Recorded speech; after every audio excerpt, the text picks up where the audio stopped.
Apito noite informativa e a sexta-feira, habitualmente, aqui com o espaço de análise com António Frangulis, e nesta edição vamos olhar para dois grandes temas, nomeadamente o último adeus a Afonso Dhlakama e, portanto, todo o processo, todo o cenário político, portanto, com esta morte de Afonso Dhlakama, e lá mais adiante iremos olhar também para a reação da PRM sobre a morte de um menor vítima de bala perdida. Aliás, a PRM a aventar a possibilidade de a bala que matou o menor em Sidoava não ter sido disparada pelos militares no quartel bem próximo àquela área.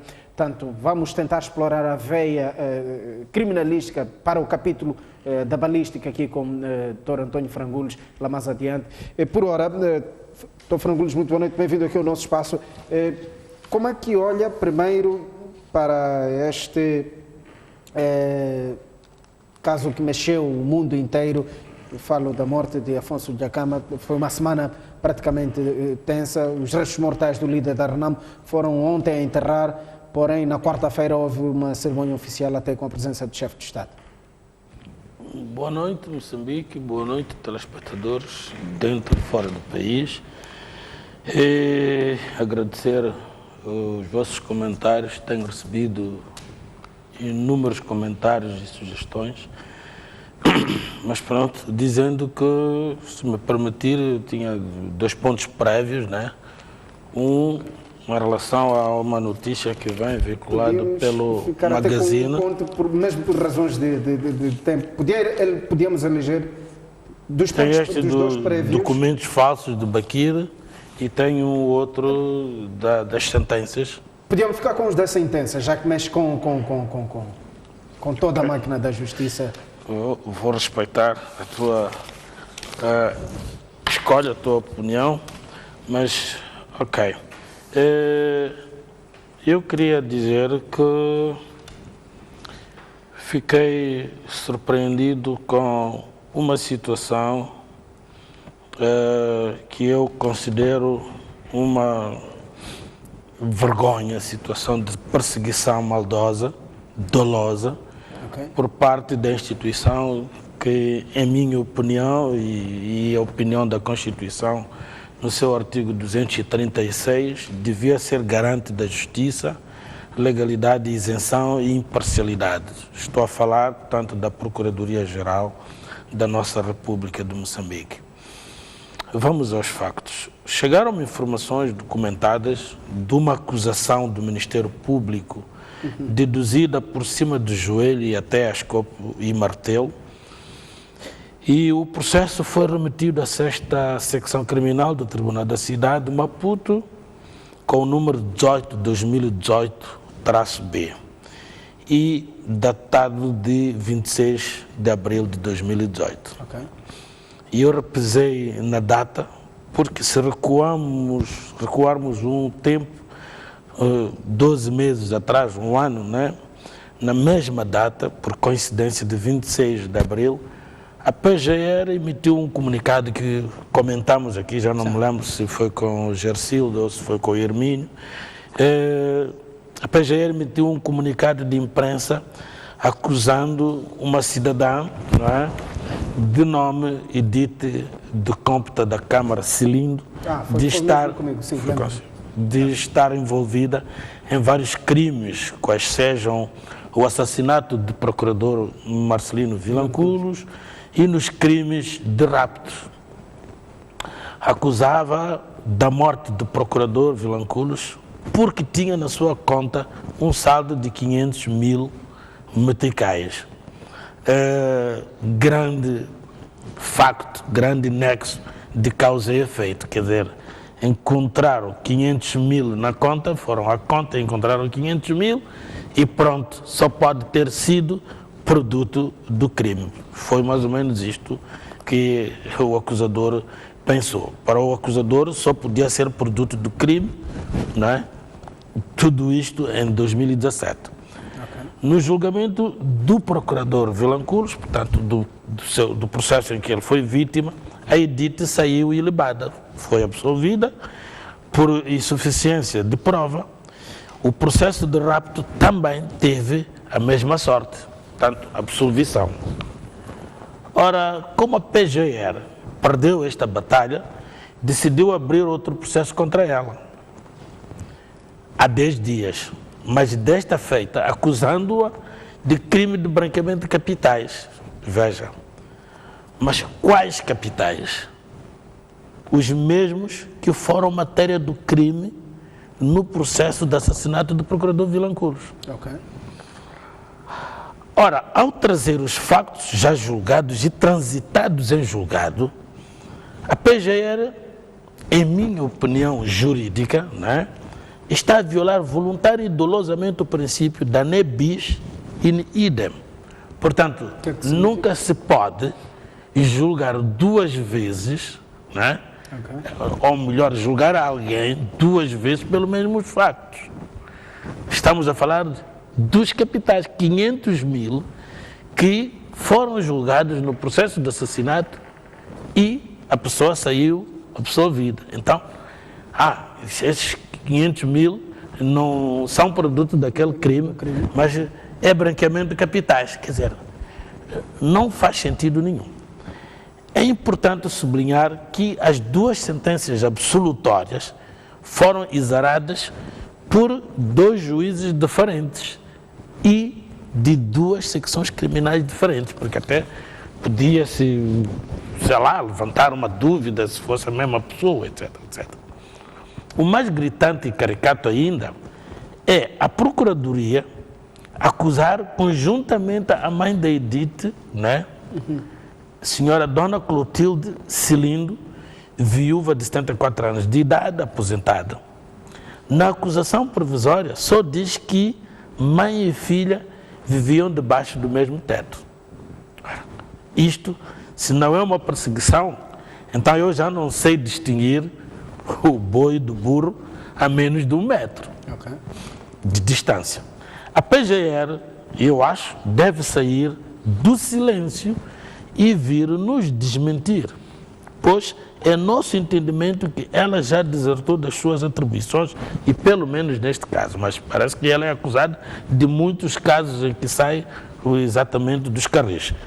E no lugar de garante de legalidade, da justiça social e da segurança jurídica dos cidadãos, está a colocar-se do lado contrário. E isso é simplesmente mau e perigoso para a nossa democracia. Era este um dos pontos prévios que eu trazia e vamos aos factos. Tanto a morte de Afonso Gacamo foi tudo o que nós... Pela morte ou desculpa aqui, começar pela...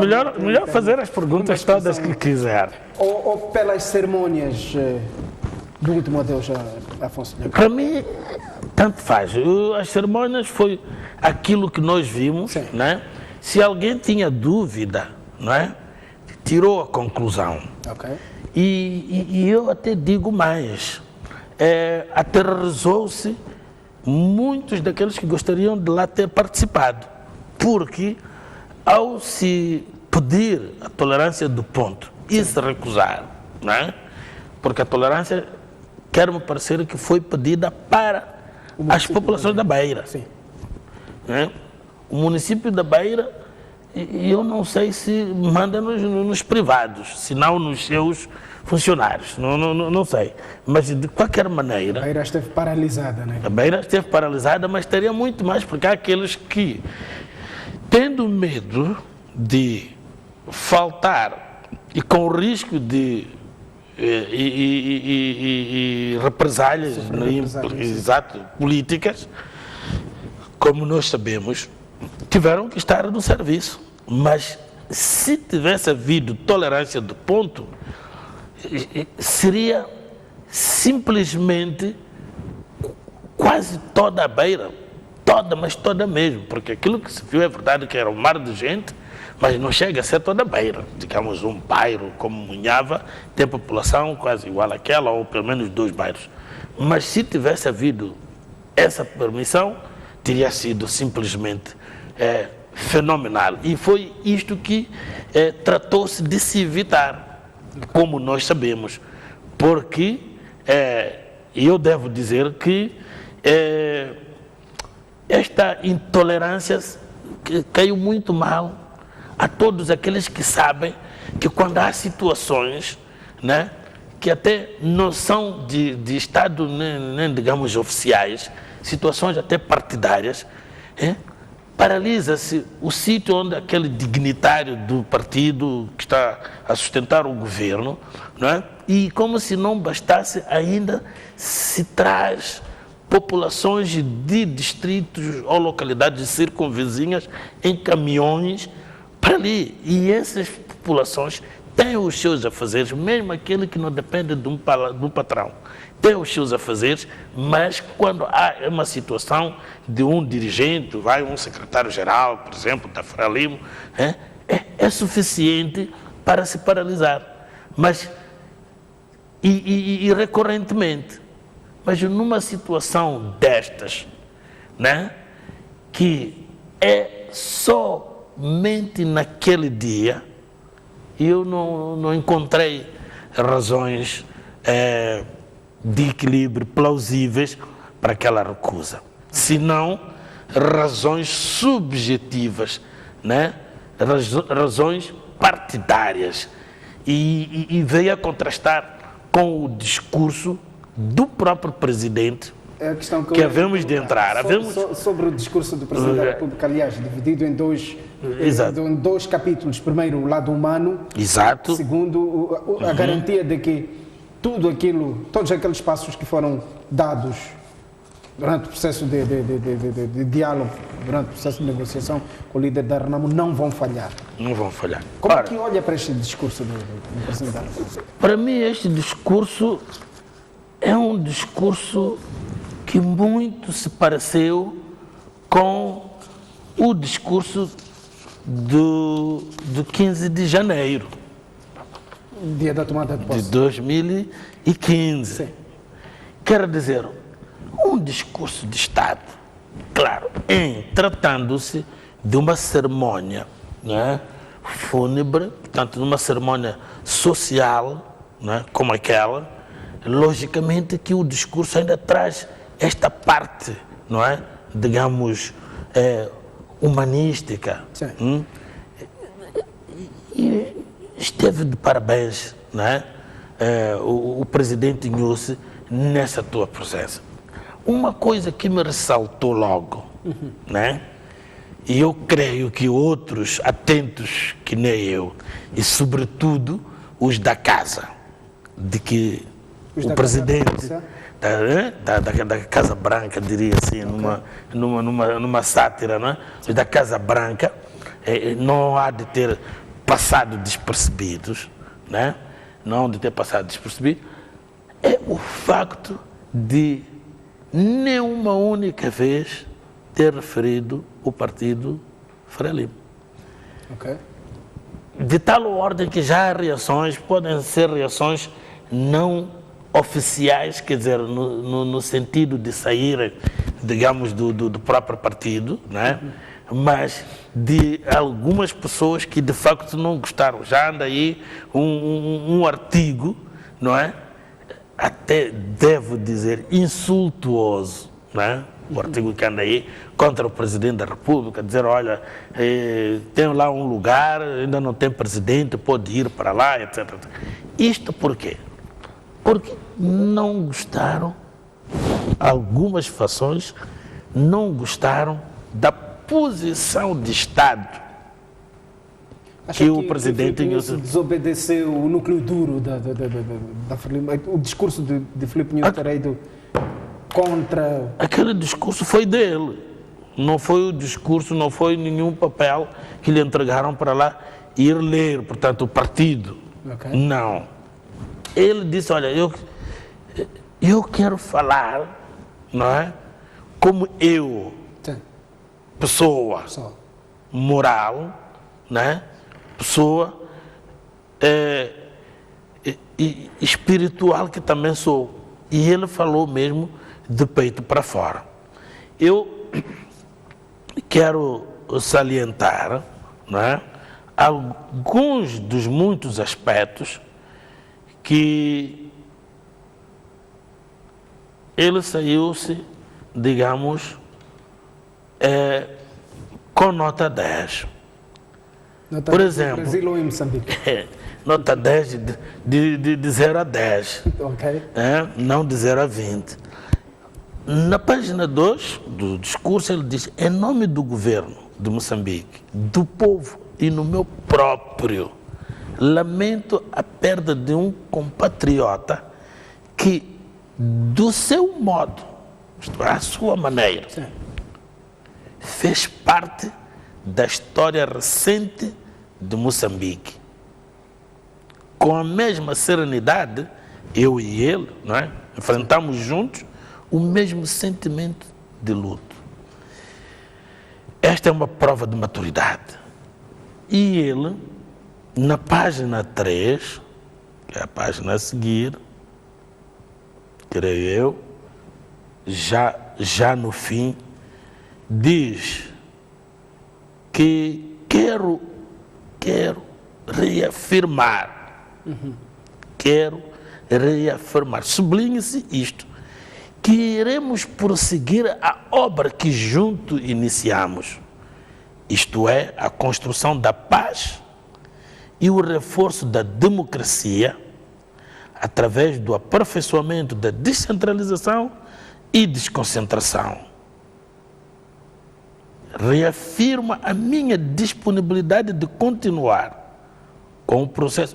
Fez questão de destacar, são situações diferentes. O processo de desarmamento, desmobilização e reintegração social dos militares da RENAMO já iniciado.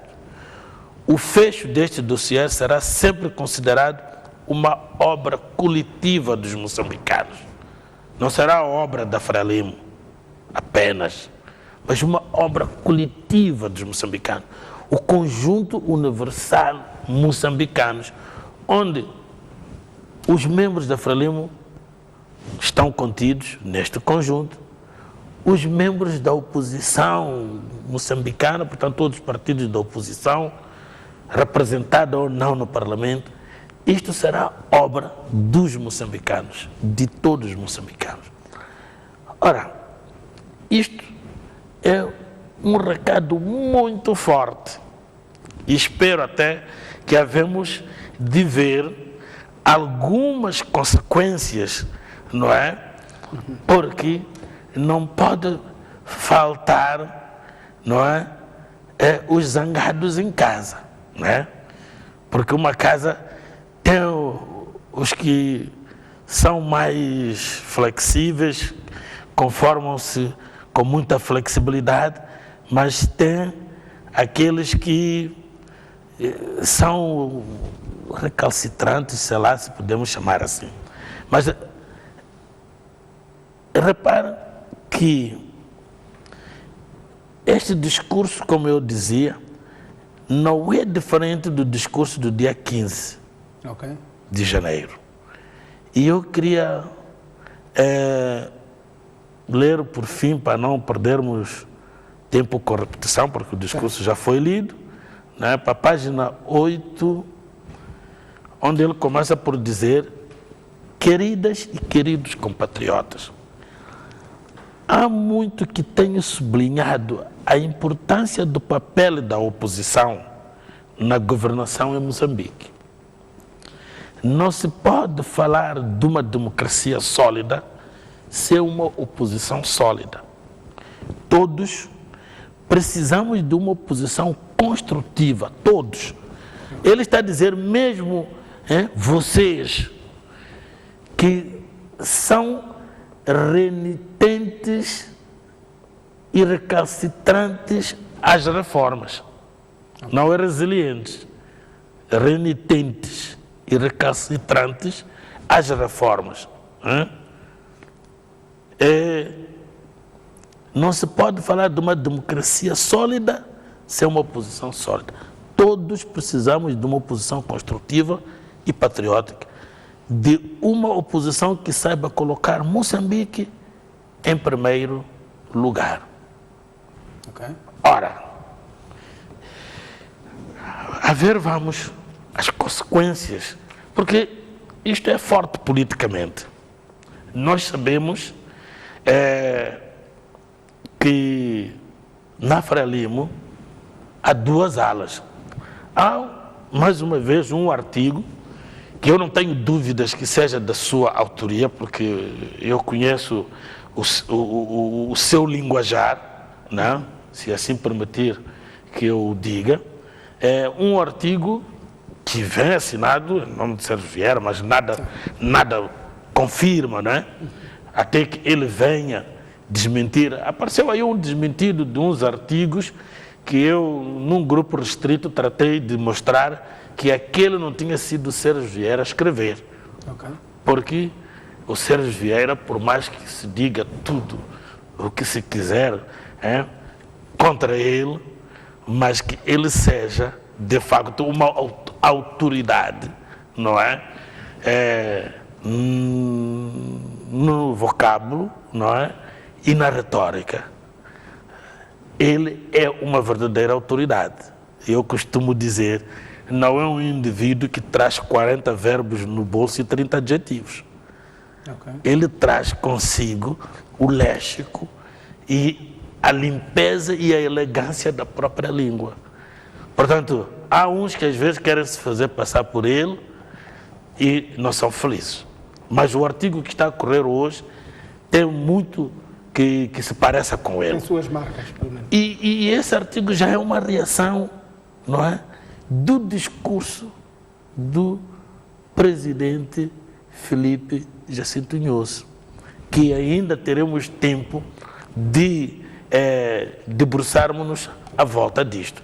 Mas eu devo dizer parabéns, porque aquele discurso não estava a ser lido na missa restrita, uma homilia ou uma missa restrita, mas sim estava a ser lido perante câmaras e a ser transmitido para todo mundo. Okay. Portanto, a eloquência e a limpeza com que o discurso foi feito e lido, olha, é gratificante, elevou-nos a todos nós, elevou o país. Pudera, se em outras situações também assim acontecesse, porque afinal de contas nós estamos aqui apenas para poder criticar, por criticar. Nós elogiamos o dia 15 de janeiro o seu discurso, mas logo a seguir, quando nós vimos que a pauta da sua ação já não era a mesma, tinha uma outra pauta suplementar, dissemos-lo aqui, sem papas na língua. Não foi isto que prometeu aos moçambicanos. Prometeu isto, aí a lermos o discurso dele. Portanto, mais uma vez, eu vou imprimir este discurso porque não o tenho, mas vou imprimir, hoje é fácil. E um dia aqui virei para conferir o que estiver nessa altura a acontecer em relação ao que ele disse, sem querer dizer que ele não esteja a enfrentar dificuldades no seu próprio seio, na sua própria casa. Mas... Okay. Para além da sua própria casa, o cumprimento de todos estes desejos de Filipe Inhosso depende da contraparte, que é a Renamo. Como é que olha para a Renamo no futuro? A esta altura já há pelo menos alguma restituição, ainda que a título interino, já há algumas pedras a serem recolocadas. E como é que olha? Acha que este grupo vai levar avante aqueles que eram os passos dados entre Afonso de Acá e o Presidente da República? Eu penso que a Renamo não tem argumento para agir no sentido contrário ao seu saudoso líder. Okay. E não posso acreditar que as discussões que tinham, sobretudo ao telefone, não tenham registro. Não quero acreditar que ele mesmo sem estar doente, não possa ter uma segunda pessoa a quem ele pudesse confiar as suas cogitações. Há toda uma característica do homem, é a sociabilidade, quer dizer, né? O homem é um ser gregário, é um ser social, quer partilhar e compartilhar os seus pensamentos e outras mais com mais alguém, se calhar com 2, 1, 3 pessoas. Daí que, em momento tão crucial, que trata-se inclusivamente de dar continuidade, eu não estou a antever alguém que o venha suceder e que se vire para os militares e até para os políticos dizer, não, agora vamos pôr uma borracha por cima disto. Vamos agir de outra maneira. Não acredito que ele acabe o discurso se estiver a falar assim numa reunião, mesmo que seja uma reunião restrita de 10, 20 pessoas. Quanto mais falar num congresso ou num conselho nacional, não é? Da própria Renamo como partido. Não acredito que ele acabe o discurso porque não o deixaram acabar. A indicação interina do general Ossuf reflete a reorganização militar. A reorganização não refiro aqui o reagrupar da Renamo, mas digo, reflete o alinhamento, do ponto de vista militar. É um general com perfil. Nós não podemos. Eu disse aqui, acho que foi com a Ana Maria, né? E eu disse aqui: olha, é verdade que no momento que estamos, seria, digamos que, elegante vir um sucessor mais político que militar. Isso é o ideal, seria o ideal, mas é preciso, e eu dizia já nessa altura, ver o contexto, as circunstâncias em que o Gacama deixa os dossiês e o dossiê crucial, que é o da paz. É verdade que a forma de governação contribui também, e grandemente, mas nós temos que saber distinguir o importante do essencial. Como dizia o Aristóteles, mais uma vez, o essencial. Temos que saber distinguir, portanto, do ocidental. E neste caso concreto, o essencial é a paz. E essa paz só pode vir da integração, não é? E enquadramento dos que podem anular a paz, que são os militares. Ora, eu não estou a crer, porque os militares são os militares, né? Não interessa se saem da academia ou simples guerrilheiros e tudo mais. Vir um civil, né? Eu não quero ir muito mais, não me parece até agora, né? Apesar da emancipação, até agora, para domar, mandar até uma política, não digo destacamento feminino, que é militar também, mas vir um civil, uma civil, para vir domar os militares. Daí que eu dizia, não, o sucessor, pelo menos para continuar estes dossiês, de que o dossiê sobre os militares é o dossiê essencial, só pode sair esse sucessor da ala militar. E eu ainda digo mais, em dom menor, da ala dura. Da ala dura. Ok? Era a mesma questão que eu ia lhe colocar. A quem dissesse que o líder da Renamo era um líder exímio, diga-se, era a voz do comando. a nível das suas tropas e presumia-se a morte de Afonso Dhlakama iria desorganizar praticamente todas as pedras no contexto militar. Esta entrada do general Ossufo vem, de certa forma, substituir e a bom encaixe o papel de Afonso Dhlakama de alinhar as suas tropas? Bom,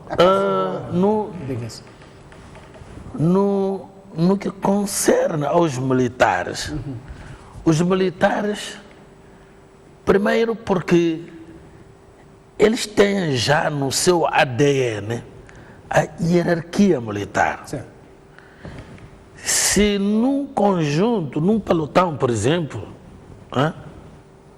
de militares, tem um major, tu não podes mandar um capitão para reger aquele pelotão.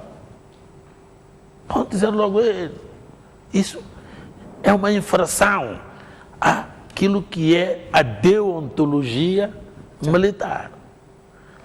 Então, quando traz alguém de patente superior ou igual, mas porque há uma atribuição, digamos, acrescida de determinadas funções, pode não haver conflito. Portanto, os militares obedecem, primeiro, a uma hierarquia, a uma pauta, não é? Tens que tocar assim, é assim. É a flauta, é a gaita, sei lá, os diversos instrumentos, e com aquela pauta tem que ser aquela, não pode sair dela. Okay. Então, é assim. E eles vão obedecer até a altura que você sair, for o primeiro a dar o mau exemplo, sair da pauta. Porque acredito que aqueles militares não estão para ouvir coisas novas em relação ao seu futuro do novo líder, porque o outro líder já tinha dito tudo. E tinha dito, eu estou a negociar, no sentido de vocês atingirem isto. Okay. Eu estou aqui por vocês. Por isso ele vai continuar bem amado nos corações daqueles ali. E daqueles que ficaram cá, que olhando para si, né, conseguem reconhecer que eles mesmos, se calhar, não eram capazes de largar toda a luxúria, né, toda a vida da cidade, né, Maningue-Nice, e ir passar por aquelas intempéries, aquele sacrifício. Foi verdadeiramente homem que se bateu por uma causa e pelos seus próprios homens. Daí que eu acredito que o novo, o sucessor, que vai ter que ser um general, por causa dos militares, sim, quer seja o Sufo, quer seja outro, tem mais generais, não. Tem mais generais, até uns estão na reserva. Né? Quando se vai à reserva, acima de tudo é porque tem. Pode ser reativado. Não, é porque tem. Né? Pode ser reativado. Então, pode ser um Sufo, pode ser outro general. Mas eu acredito que não vai para dizer novas coisas, mas simplesmente para se bater pelos direitos daqueles militares. Porque foram aqueles militares que fizeram tudo para que a Renamo continuasse em pé, como um partido. Não queremos aqui voltar a fazer uma retrospectiva, mas se for caso disso podemos, mas foram aqueles militares.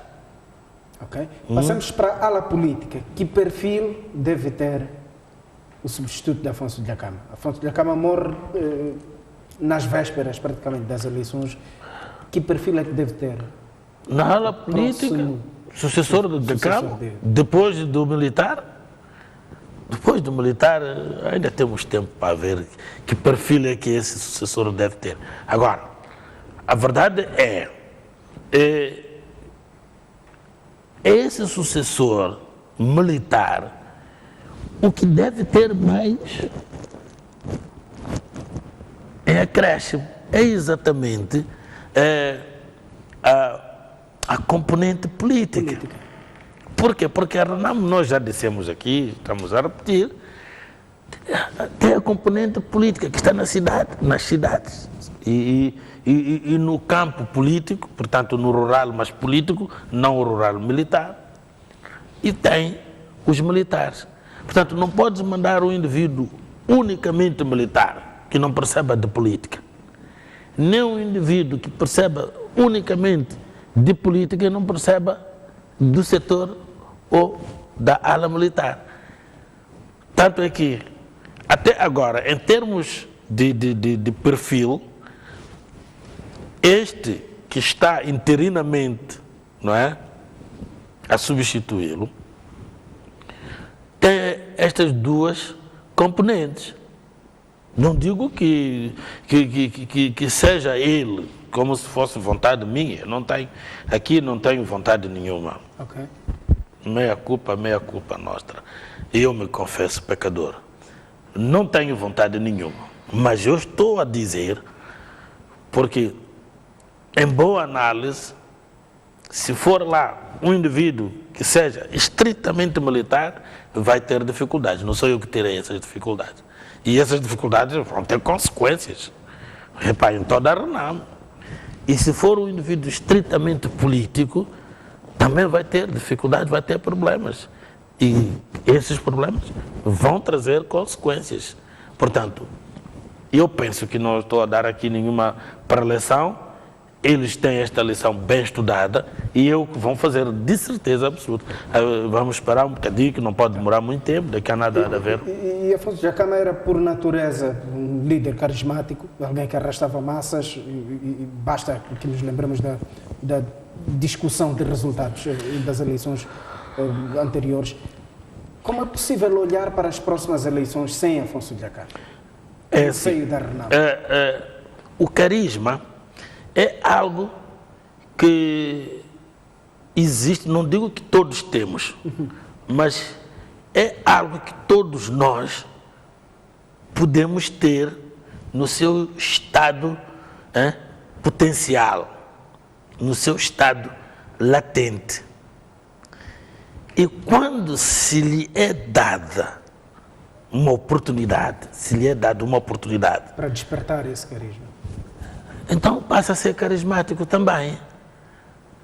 Somos muitos aqui que, porventura, né, podemos ser carismáticos, mas não tendo oportunidade de disparar esse carisma, vamos seguir o mesmo caminho sem que nos seja dito, olha, ele era carismático. Podem dizer outra coisa, menos o carismático, porque o carismático é você ter esta auréola, arrastar consigo, né, as massas. Mas você não vai sair agora à rua porque vamos embora, pessoal. Não. Tens que ter a oportunidade, tens que ter o tempo, não é, para você poder mostrar, não é, esse seu condão de carismático.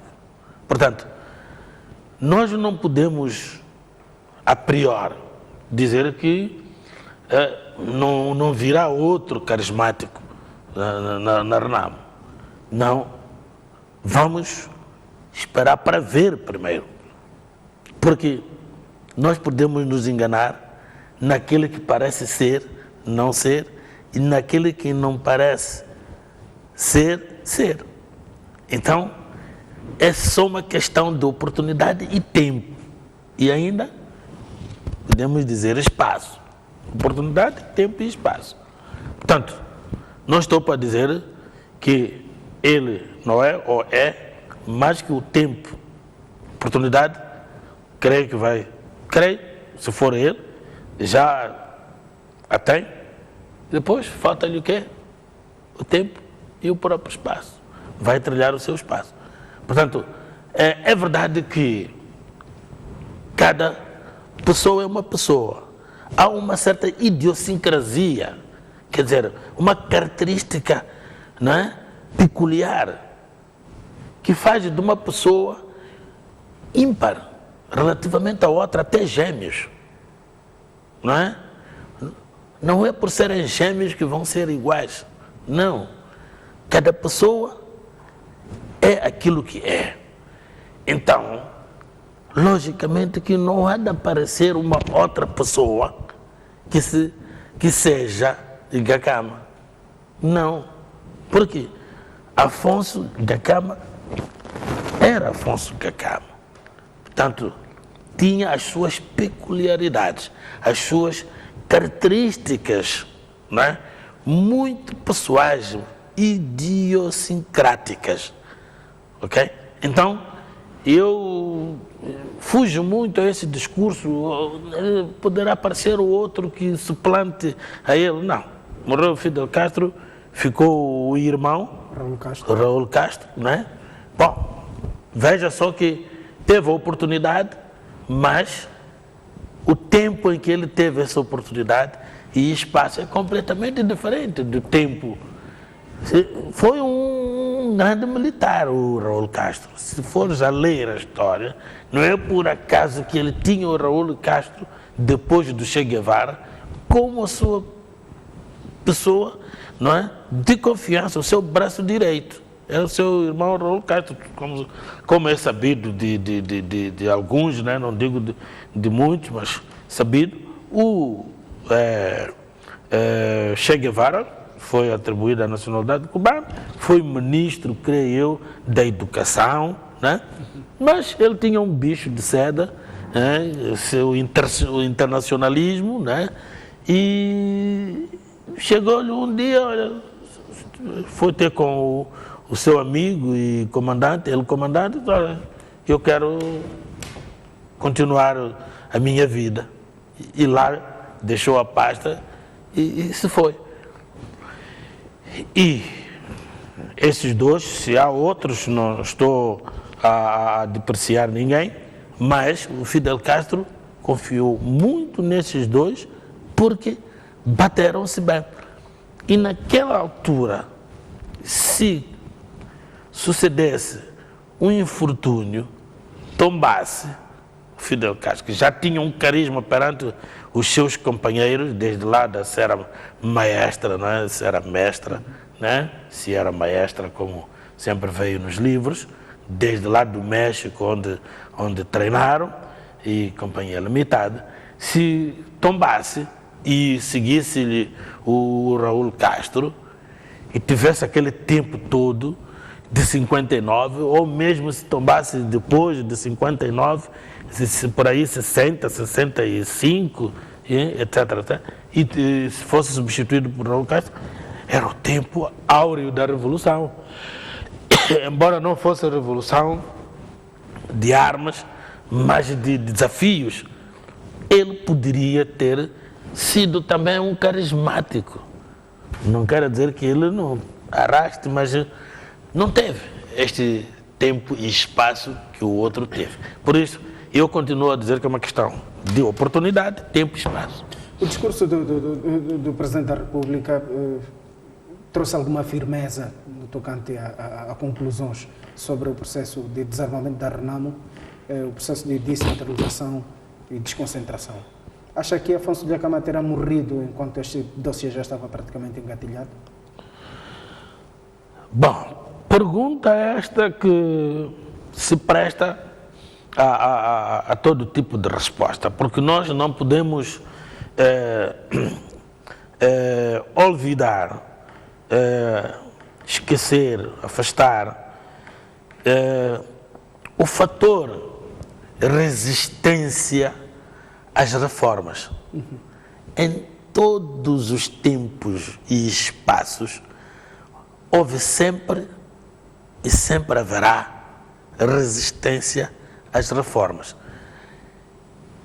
Se notaram no discurso dele, outro aspecto que eu não quis referir, ele optou por um estilo de discurso, mas um discurso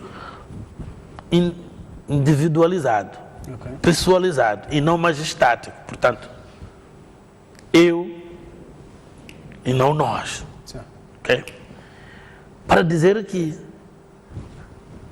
ele está consciente, só que não fica bem ele vir dizer, mas em alguns casos ele deixa escapar isto. E eu queria fazer isto, mas não pude. E eu tudo fiz, mas...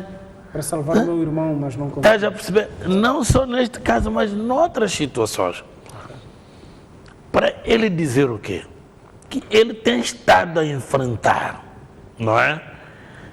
Resistências enormes e, sobretudo, em se tratando de resistência vinda por pessoas de peso lá dentro.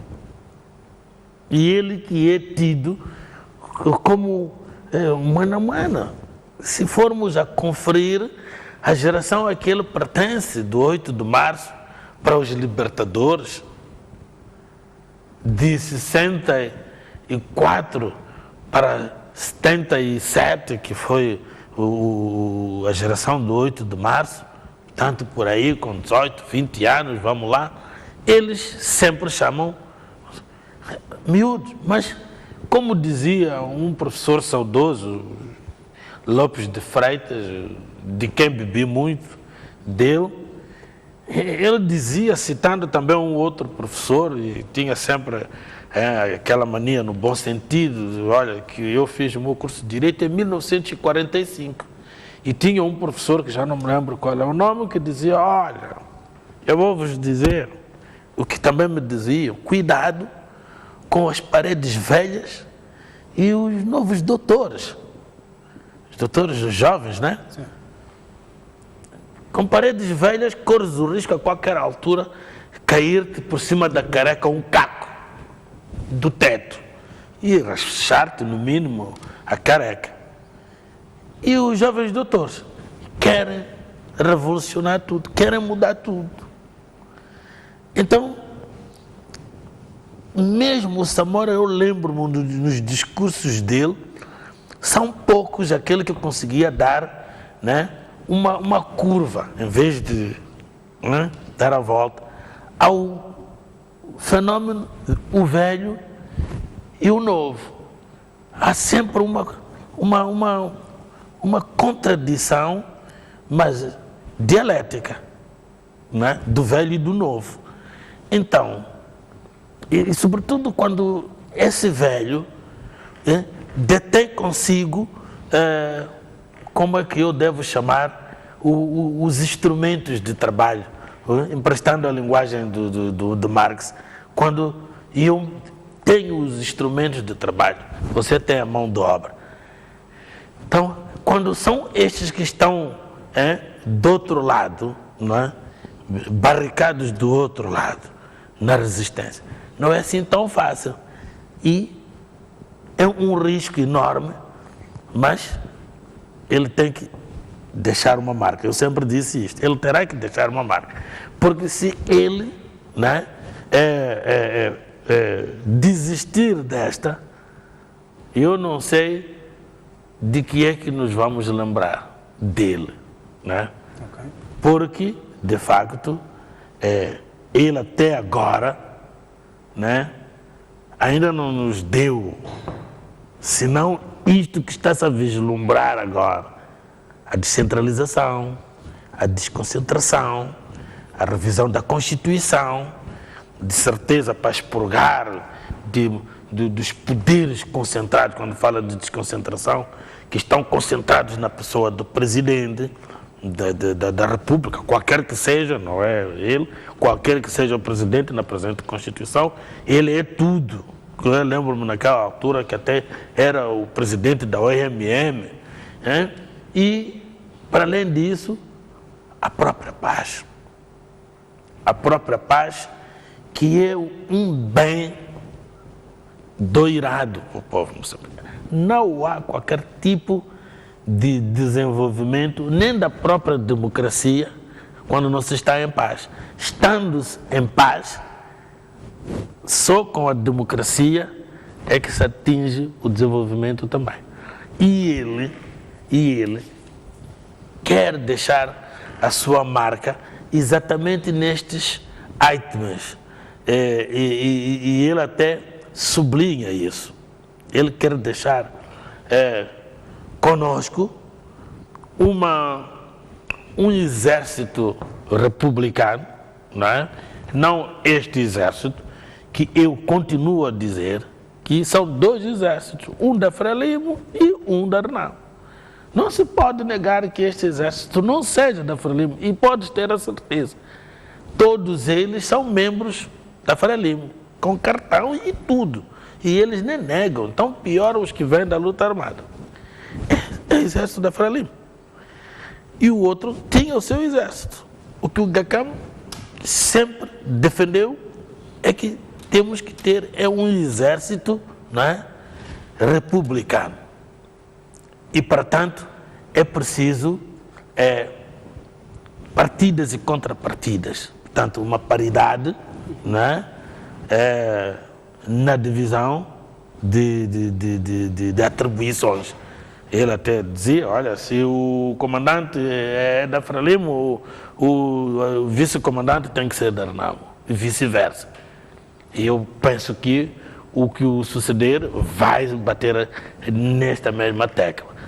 Então, é aqui onde ele vai encontrar a sua marca, se de facto conseguir formar o exército, deixar-nos com o exército republicano, que garante a paz, deixar-nos com o princípio democrático da inclusão, né? Se ele conseguir isso, e o princípio da tolerância, porque, ai meu Deus, eu quando estudava filosofia, lembro que estudamos durante muito tempo este fenômeno, o outro, eu e o outro. No outro eu tinha que encontrar tudo o que me excluía daquele outro. E no meu grupo encontrar tudo que me incluía naquele grupo. E isso, infelizmente, perdura por muitos anos, né?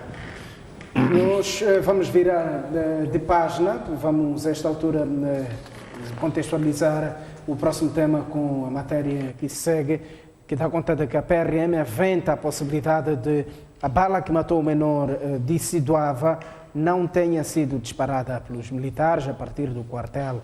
Inácio Dina aponta a distância entre o quartel ao local da morte, o local onde estava a vítima, como longa, e os ferimentos no menor poderem ter sido causados por qualquer outro objeto contundente. O que nós constatamos com o trabalho conjunto que... O porta-voz da polícia diz que os exames preliminares ao corpo deixam sérias dúvidas sobre as causas da morte do menor de 6 anos, mas coloca várias hipóteses. E desfaz a hipótese do projeto ter sido efetuado na carreira de tiro e continuar com a sua capacidade letal até ao local onde se diz que o menor teria sofrido tanto o tiro. Por isso, nós dizíamos, provavelmente o menor teria estado no raio da carreira de tiro, o que não tem nada a ver com o local onde o corpo foi encontrado, e teria sido transportado daquele local onde teria sido alvejado acidentalmente para o colocar junto àquela cabana. Inácio Dina diz igualmente que pode ter havido aqui um crime cometido por uma terceira pessoa, sendo que as perfurações no corpo da vítima parecem provocadas por um objeto contundente e as provas foram deliberadamente destruídas. E logo a seguir, quando se pretendia reconstituir os fatos, o proprietário daquela cabana destruiu por completo a cabana, removeu aquela chapa, foi colocar numa outra cabana que construiu às pressas e desfez completamente aquele espaço. O que dificilmente, por mais que haja perícia de que natureza, se possa determinar, porque a posição onde a cabana está, a cabana já não existe. Aliás, na ótica da polícia, houve coisas estranhas logo após o incidente. A morte não ocorreu na residência deste menor. O menor estava numa casa vizinha, quer dizer, saiu da sua casa, foi a uma casa vizinha e entraram nesta cabana. onde estava com este adolescente aos pulos na cama. E quando o incidente ocorre, o adolescente sai à procura de socorro, encontra algumas pessoas, mas não o proprietário da residência, que chegou mais tarde, e seguem-se, tanto, momentos de destruição completa, tanto de tudo que era evidência.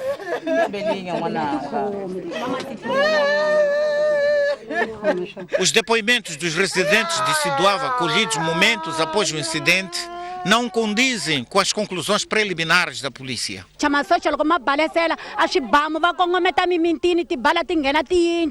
Quase tudo. Mas este outro residente diz que vezes houve em que os militares até advertiam os populares para que se precavessem. Em vez de nos avisar, olha, queremos fazer isto, por isto, teremos avisado. Ou outras vezes, que às vezes avisam. Não tem nada acontecido, mas com balas próprias mesmo. Mas imagina lá, não era o presidente aquele que morreu?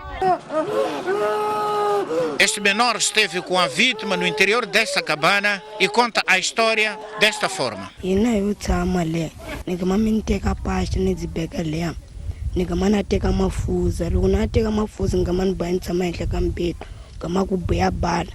Ali Deus vona na vanyimini já vemos uma balinza com a gama trula o beanga ali frente anga se perceberanga só com ibala gama zibuya zimu a gama nimkhoma me nukwintsina anga khanela ngama awa yansi ngama nukukitu pfuka anga pfuka nupfuka anga pfuka depois mengana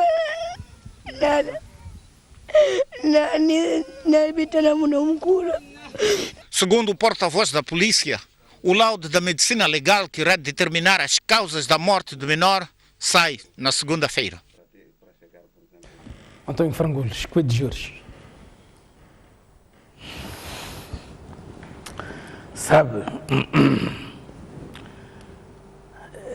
é lastimável e lamentável mesmo. Não lamento a morte, não é o caso, que a família é enlutada e eu apresento os mais profundos sentimentos de pesar.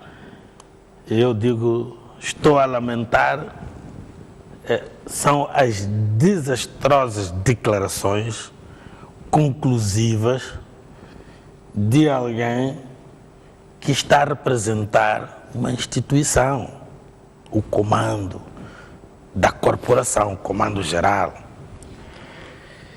É triste, porque eu creio que a polícia já formou quadros suficientes para mitigar estes problemas. Porque, por outro lado, o silêncio seria a melhor declaração, e do ouro. E, por outro lado, devo dizer o seguinte, quando o crime acontece é porque a prevenção geral falhou. E a polícia de prevenção geral é a polícia fardada. Mas dali para frente começa o trabalho de investigação criminal. No mínimo devia ser um porta-voz da polícia de investigação criminal. E eu só faria umas perguntas em função daquilo que eu vi ali. O que é que tem a ver a destruição da cabana com as conclusões do porta-voz? O que é que tem a ver o facto de a morte não ter encontrado o miúdo na sua casa? Foi encontrá-lo na casa vizinha. É como se houvesse um alinhamento de onde... Quer dizer, não tem nada a ver. E, em último lugar, ele entra em contradição consigo mesmo. Não deixou a peça acabar, porque eu esta peça vi toda ela até o fim. Mas o jornalista que esteve a falar acaba dizendo que estão à espera das conclusões do laudo da perícia. Da medicina legal. Sim. Lógico. É uma grande imprudência, né? Para não chamar mesmo de despautério, você antecipar-se à perícia num caso daqueles. Num caso daqueles. É simplesmente um dislate, um despautério do tamanho de uma montanha. Porque a perícia traz a ciência consigo. As afirmações que os peritos fazem não são afirmações que vêm do coração, não são afirmações apaixonadas. Não. São afirmações que têm a ver com o objetivo. O objetivo quer dizer, o que não depende de nós somos o subjetivo. O objeto, este copo é este copo. Este copo é. Ponto final. Nem pode ser copo e não ser copo ao mesmo tempo. Então, ele não pode, o mais que devia fazer era andar na periferia do assunto e dizendo que a perícia melhores elementos trará, já que a partir do exame ao local e tudo mais, que até é importante, mas não quer dizer que não se pode chegar à conclusão de que foi tiro porque já destruíram a cabana. Foi um instrumento contundente. O tiro é perfurante, né? Ok. Mas, a olho nu, você vai me dizer que não foi? Você pode pensar que não foi. Até há uma parte que ele desparece. E o desastre está todo ele, digamos que, acontecido. Se a minha opinião valesse para a instituição, eu penso que deve-se mudar um pouco da postura. Questões criminais, aliás, digo isto agora com maior acento tônico, porque a Cernic já independe da Polícia da República de Moçambique. Depende diretamente de quem? A tutela do Ministro do Interior. Então, não pode aparecer, né? Não devia aparecer a Polícia da República de Moçambique, PRM, em nome da investigação criminal. Nesta altura que a investigação criminal é uma autêntica direção-geral, portanto, autônoma, portanto, em iguais circunstâncias que a PRM. Portanto, se estivermos numa cerimônia, o comandante da PRM senta aqui, o diretor da Cernic senta aqui, lado a lado. Já não há que não, fica ali, não, são iguais já. Então, a direção da Cernic tem direito aos seus porta-vozes para falarem de questões de crime, porque a polícia de prevenção fala da prevenção. Não, e até será uma carga a livrar-se, passar a ser a polícia de investigação criminal. E a polícia de investigação criminal, o Cernic, mas em termos de atividade é de investigação criminal, vai preocupar-se um bocado mais em aprimorar, inclusivamente, os seus conhecimentos para poder se apresentar ao público, para dizer coisas com nexo, com lógica. Porque a polícia, o trabalho dela não é um trabalho apaixonado, é um trabalho científico. Quem tratou da remoção do corpo foram membros do Cernic, Serviço de Investigação Criminal. Não há trabalhos de perícia ainda que superficiais, primários, no terreno antes da remoção dele? Por que não? No próprio sítio onde o miúdo teria sido apanhado pela bala, né? Onde se ele tiver movido, não devendo mover, mas nós sabemos que há muita falta de informação, podiam até ter movido dali para um outro sítio. Todos esses sítios são passíveis de um exame ao local. Acontece, porém, que podem ter já pisado, remexido e tudo mais, mas é através desse exame que se chega à conclusão negativa de que, olha, o local do crime foi contaminado. Tudo bem, não esperamos nada de qualquer tipo de perícia ali, tanto exame ao local, perícia e tudo bem. Mas vamos esperar o que é que a medicina legal vai nos dizer, porque o que eu acabei de assistir é o mesmo que você encontrar a pessoa pendurada na árvore e dizer que suicidou-se, ou recusar que se suicidou, sem que a perícia... Eu, que tenho alguns rudimentos, né? Tenho algumas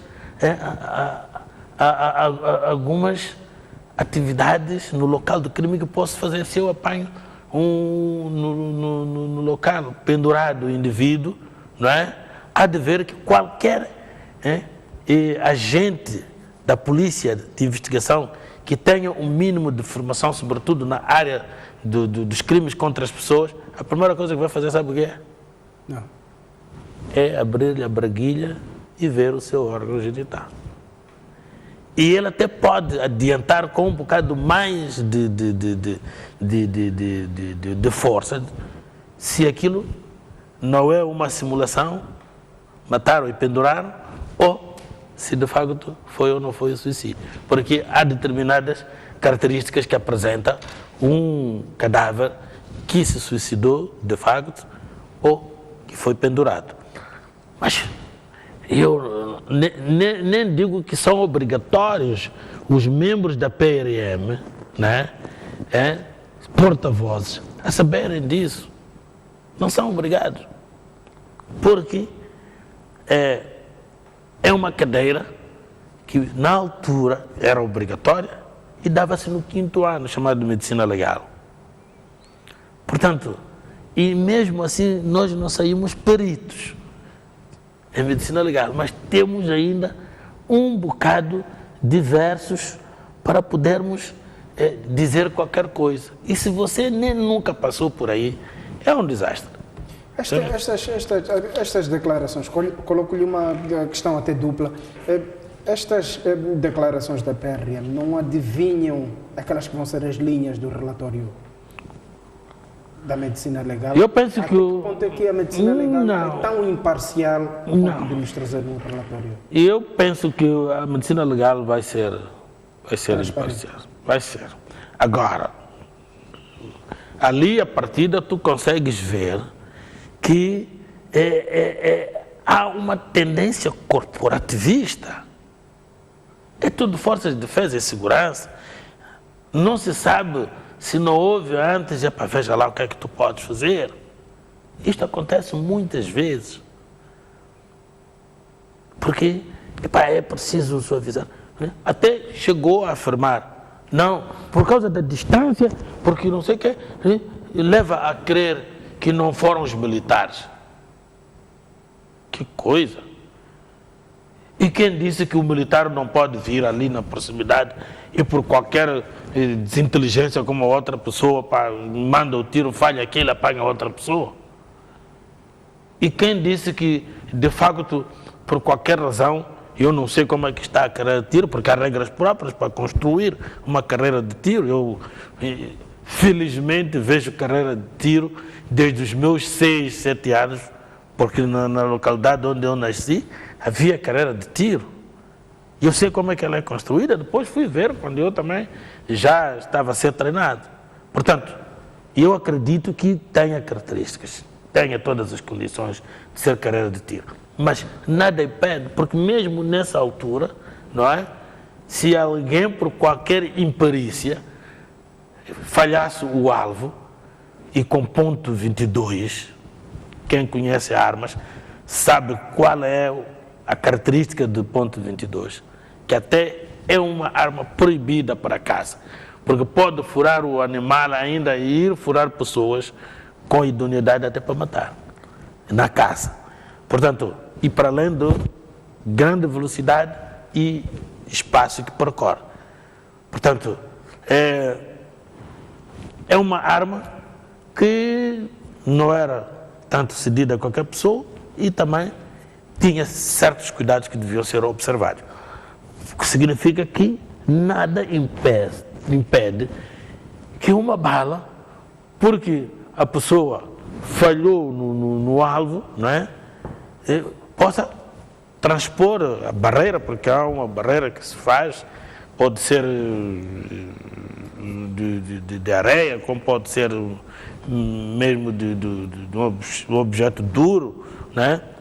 Para a bala ali se amortecer, não para fazer ricochete, porque pode ser até perigoso para quem atirou contra o tal obstáculo. Então,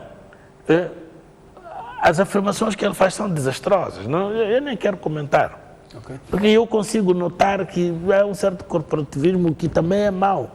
Não pode. E isso e aumenta a dor das pessoas. Quer dizer, vê-se que eles querem defender, né? A corporação, de um modo geral, é a mesma. Forças de defesa e segurança. Os militares são forças de defesa e segurança. Os polícias o são. E outras forças, o CIS e Companhia Limitada. Então, quer dizer, e nós vimos, olha, esta população, eu até porque fiz aqui um determinado apanhado, deu uma grande lição de cidadania. Não pensou nos militares da intervenção rápida, guarda presidencial, marchou e chegou na presidência e disse que nós queremos falar com o comandante em chefe. Presidente da República. E foi recebida esta população. Foi uma grande lição para nós outros, que o medo de blindados, quando foi do Ercílio de Salema, eu me lembro, né? Uma comissão, né? Primeiro íamos pedir para falar com o presidente, depois acabou-se, parece, no requerimento, no pedido da audiência. E o presidente, o que é que fez? Até pode não ter sido o presidente, pode ter sido o chefe do gabinete, ou como é que se chama, o secretário permanente, ou coisa parecida. E mandou para ir ter com o ministro da Justiça. E eles foram para lá para dizer que, olha, não é consigo que queremos falar, mas queremos falar com o presidente. Mas foi uma determinada posição. Mas eles deram uma grande lição. E para mim foi uma bufetada com uma luva branca para todos nós, não é? A próxima vez já aprendemos. É marchar em direção à presidência, ao Conselho de Ministros, se a coisa foi um ministro, a Assembleia da República, se tem a ver com o deputado, não é? E nada de audiência, petições e Companhia Limitada.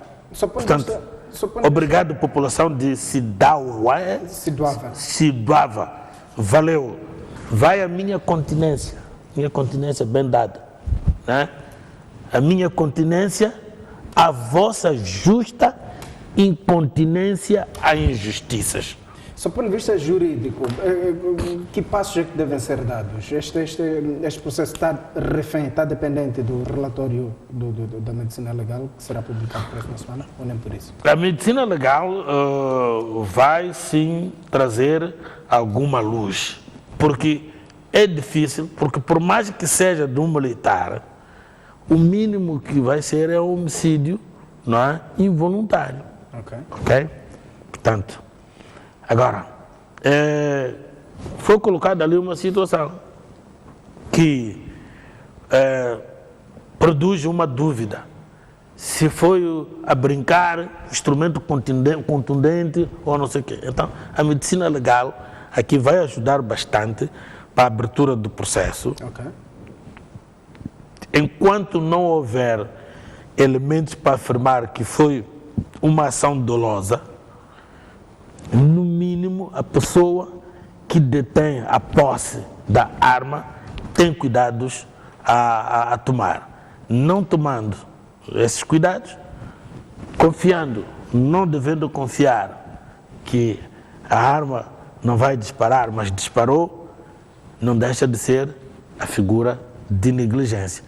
Logo, o homicídio negligente pode se discutir, mas neste caso não vamos por aqui entre o homicídio negligente e o homicídio involuntário. Seria o involuntário, porque durante a própria investigação, se viesse a provar o contrário, nada impede que se faça, portanto, uma melhor subsunção, portanto, do próprio crime, se é voluntário ou involuntário. Mas deve-se partir do princípio que se foi uma arma, foi disparada por alguém. Esse alguém cometeu o homicídio. Se calhar, na altura, nem sequer visualizava o alvo. Não sabia que sua bala foi matar. Não importa. Se ele é que disparou, há uma culpa objetiva, há um risco objetivo. Quando a gente coloca o carro na estrada, a gente sabe que está, portanto, a colocar um objeto perigoso. Pode despistar, pisar mamanas na rua, vender, pode partir-se a direção, os travões e tudo acontecer. Não vai dizer, não, eu não tenho qualquer culpa porque os travões é que se partiram, até porque este carro está a sair agora da revisão. Não. A responsabilidade é sua, deixa a mera culpa, portanto, que é a culpa, portanto, objetiva, e terá que responder por isso. Vai se verificar se de facto não houve uma falta de destreza, uma imperícia indesculpável, etc, etc. Mas no mínimo dos mínimos, a responsabilidade civil não tem como dar a volta a ela. Portanto, o indivíduo que fez aquele tiro tem, portanto, a responsabilidade criminal do homicídio involuntário em primeiro lugar, até prova ao contrário, que foi doloso o homicídio, e a responsabilidade civil toda é com ele, mas o Estado vai ter que adiantar com direito a pedir de regresso ao próprio militar, né? Porque tem seus rendimentos, o seu vencimento, etc, etc.